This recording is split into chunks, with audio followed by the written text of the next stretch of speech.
Rambutnya mulai menipis dan beruban.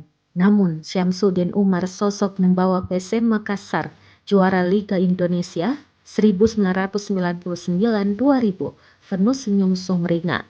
Dengan balutan baju polo berkerah warna merah, Syamsuddin Umar begitu menikmati kehadirannya. Di tengah perayaan hari ulang tahun ke-107 tahun PSM Makassar di lapangan Pusowa Sport Center di Jalan Teuku Umar Makassar, Rabu 2 November 2022 sore. Satu persatu pemain hingga petinggi PSM Makassar menyalami Kepala Dinas Pemuda dan Olahraga atau Kadispora Sulawesi Selatan era Gubernur Syahrul Yassin Limpo itu. Tak terkecuali pelatih PSM Makassar Bernardo Tavares yang tampak juga berbincang lama dengan Syamsuddin Umar di momen membahagiakan itu.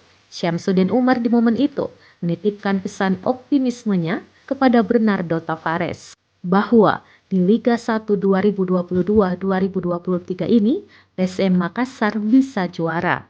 Syamsuddin mengatakan Tavares menyebut ada beberapa tim berbahaya di Indonesia, namun mantan Kadispora Sulsel ini menimpali dengan tidak ada tim berbahaya. Menurutnya yang berbahaya itu jika tim hadapi faktor non-teknis. Tavares pun ingin meraih gelar juara bersama PSM. Syamsuddin Umar pun mendukung keinginan juru taktik 42 tahun itu.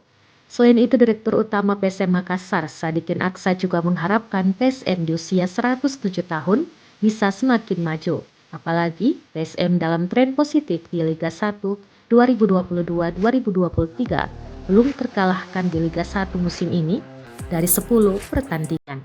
Kini menempati peringkat 3 klasemen dengan 22 poin.